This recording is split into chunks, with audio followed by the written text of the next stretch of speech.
And we're back, folks. It is 7:26 on a Wednesday here on the Michigan Insider on Sports Talk 1050 WTKA, online at WTK.com. We're live here inside the Suburban Chevrolet Make the Choice studios. Well, talking a lot of baseball this morning. Tigers fall, extra innings last night. We talked about fantasy baseball. Now it's time to get into some Michigan baseball like we do every Wednesday. We catch up with Michigan baseball coach Eric Bakich. All of our guests from State Street are brought to you by Dexter Builders. Dexter Builders specializes in providing complete home improvement services from initial design through construction to final walkthroughs and inspections. They can handle the whole job or any part of the job.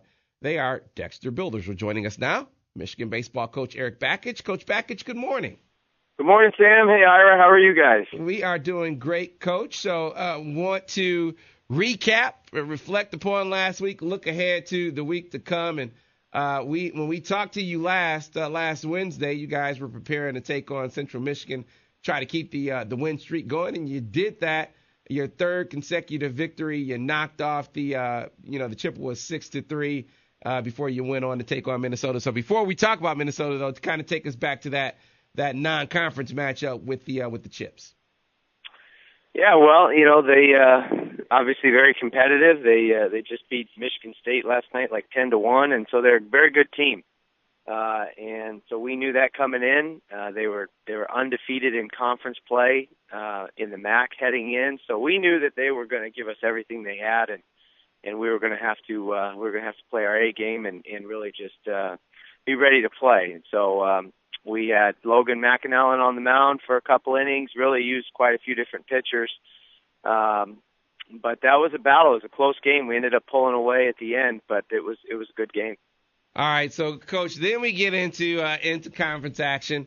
Minnesota comes in, and it's one of those games, you get in a hole, but this is one thing that you've kind of said about your group all season long is that they're resilient. They keep fighting.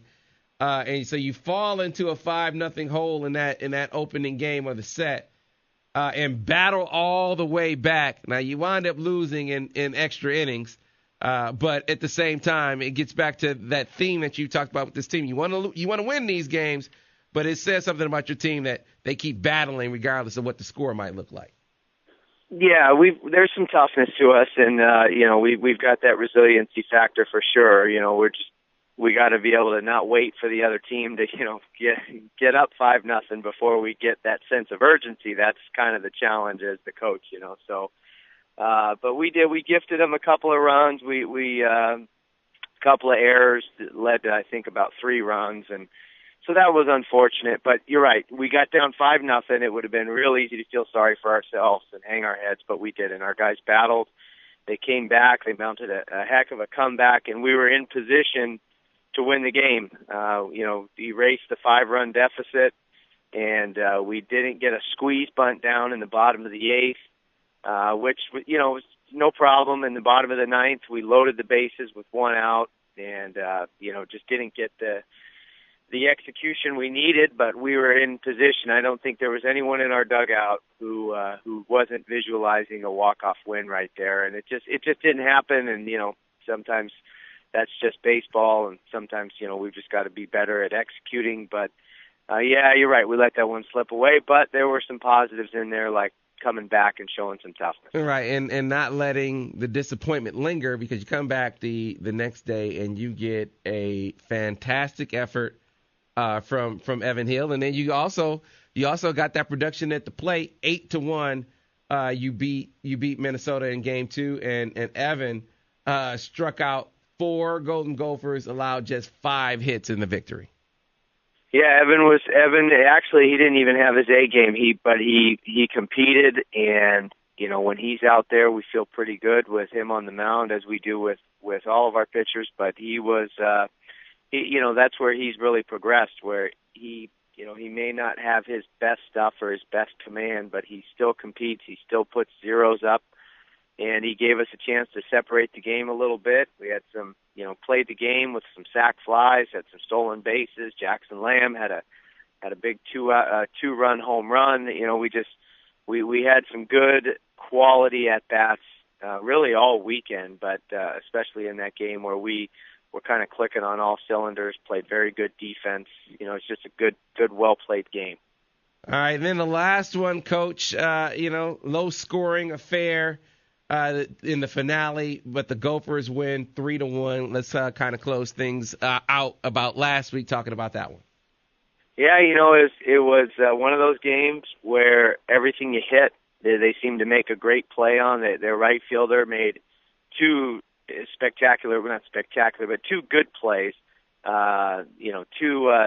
Two catches on the run, full extension, and then he threw an absolute laser beam right to third base. We were trying to go first to third, and really they did a good job kind of minimizing our momentum. Their center fielder made a full extension web gem catch, much like Jackson Lamb has made in the past couple of games that we've won. They did that against us, and that was with 2 outs and with a couple of runners on base, so that would have scored at least one. We hit into a big double play, a controversial call. It's just one of those days where, it didn't seem like it was in the cards. It would seem like everything was kind of going against us, and you credit the other team for making the big plays, and we swung the bats, I thought, pretty good. Our quality at bat percentage was over 50% on the day, which is good. That's what we shoot for.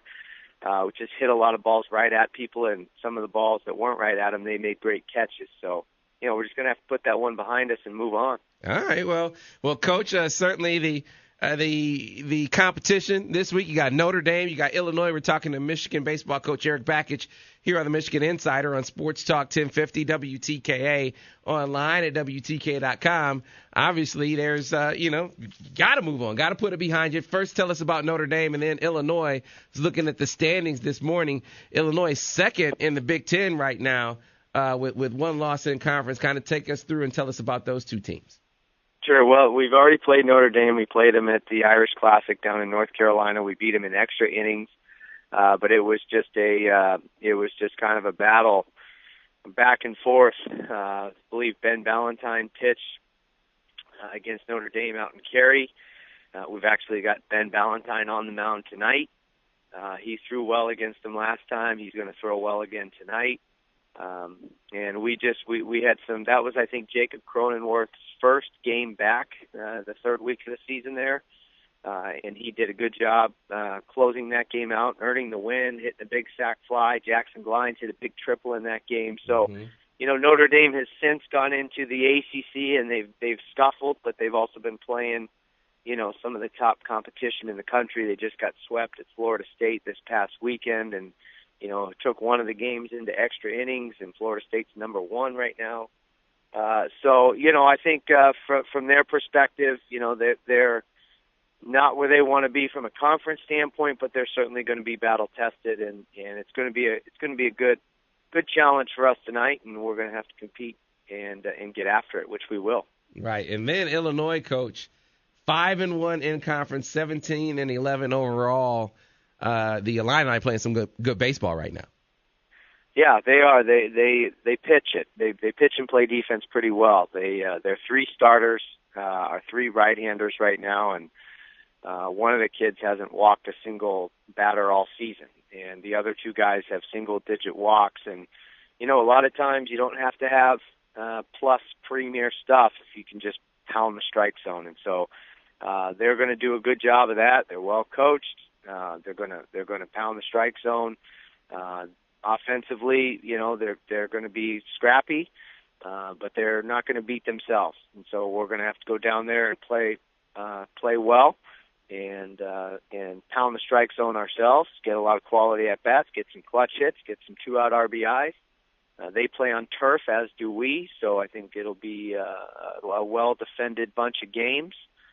But it's certainly going to be a good challenge, not only because it's Illinois, but it's Illinois on the road. Right, absolutely, down there in Champaign. Folks, before they head down there, though, the Wolverines going to take on the Fighting Irish this evening, 7 o'clock, make it on over to the Wilpon Complex and support the Maize and Blue, help them get back on the winning track as they head back in the conference play at Illinois Friday, Saturday, and Sunday. Well, as always, Coach Bakich, we appreciate you taking the time, and we'll talk to you again next week. Sounds great. Thanks for having me. All right, thanks a lot. That was Michigan baseball coach Eric Bakich. Appreciate him taking the time. Look, it is definitely a competitive thing. I just got a little bit of a challenge. We do have to do this on Friday. Jay-Z and JB, I think, are going to be our aces in the hole. But I just got heckled a little bit via Facebook about fantasy baseball. So yeah, let's get it back started. You're absolutely right. Our callers, our listeners, they did beat us in fantasy football. They did. We did not win. Yes, you're right. We got to get the ship. We got to get the ship right. We got to right the ship. You look at it that way. I say let's spread the love, and if we make our listeners happy out there, they beat us in fantasy football or fantasy baseball. That's okay.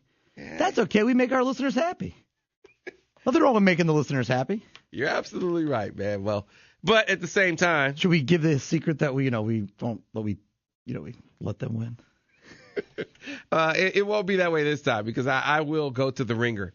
Go to the ringer on this. This is the impact, more than anything else. I make sure our rosters don't actually match. Yeah, games that I watch. Football, baseball. I'll just watch a game anyway. But with intensity. It just changes the dynamic altogether, and certainly increases your knowledge of all the players, even some of the more obscure players that maybe you wouldn't know, their tendencies and their strengths and weaknesses. You get all that, and it's just a part of it. You almost do it unconsciously, subconsciously, I should say, as you are preparing your lineups and preparing to face other people in the fantasy matchup. So we're going to get it done. Hopefully we'll get that all set up for Friday. In the meantime, in between time, a lot to cover here on this show. We got the recruiting roundup coming up. If you have recruiting questions, let's get them fired in now. You can email us at studio@wtk.com. You can tweet me directly at SamWebb77. You can tweet us at Michigan Insider.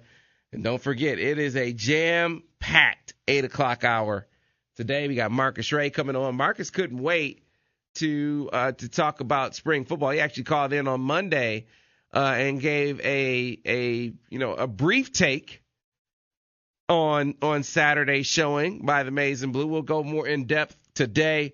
Kurt Golder, you got NCAA championships ready to begin over at the Chrysler Center. So we'll talk to Michigan men's gymnastics coach Kurt Golder, and then we got John Beeline to close things out in the next hour. So again, a lot still to come here on the Michigan Insider, but recruiting roundup on the other side here on the Michigan Insider on Sports Talk 1050 WTKA, the official voice of University of Michigan.